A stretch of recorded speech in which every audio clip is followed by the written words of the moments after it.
రాష్ట్ర ప్రభుత్వం అమలు చేస్తున్న సంక్షేమ పథకాలను జీఎస్టీ నుంచి మినహాయించాలని కోరినామన్నారు లోక్సభలో TRS floor leader Jitender Reddy.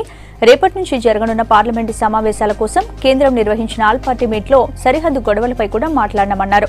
రాష్ట్ర సమస్యలు వివరించమని హైకోర్టును విభజించాలని కోరినామని చెప్పారు.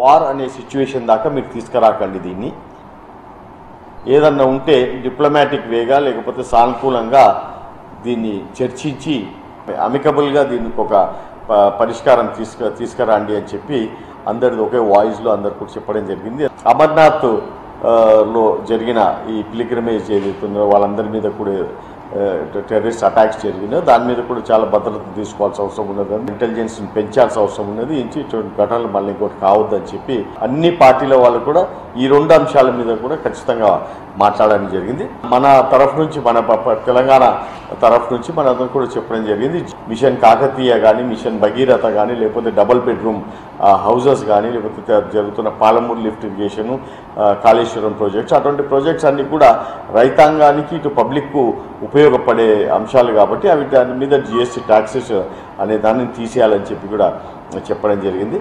ఒక రాష్ట్రంలో హైకోర్టు అనే దాన్ని ఇంకా వేరు వేరు రాష్ట్రాలకు లేవు అనే దాన్ని అది చాలా మంచి పరిణామం కాదు, మంచి మెసేజ్ పోవట్లేదు.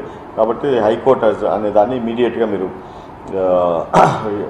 హైకోర్టును ఇమీడియట్గా డివైడ్ చేయాల్సిన అవసరం ఉందని చెప్పి కూడా చెప్పడం జరిగింది. ఈ సీట్స్, అసెంబ్లీ సీట్స్ ఏదైతే ఉన్నాయో ఆ స్టేట్ ఆర్గనైజేషన్ యాక్ట్లో కూడా ఆంధ్రప్రదేశ్కు ఇటు తెలంగాణకు రెండింటికి సీట్స్ పెంచాలని చెప్పి ఉన్నది. కాబట్టి దానిని కూడా ఇమీడియట్గా తీసుకొని దాన్ని బిల్లు పెట్టి దాంట్లో కావాల్సిన అమెండ్మెంట్స్ కానీ అవన్నీ చేసి ఈ సీట్స్ కూడా తొందరగా పెంచాలని చెప్పి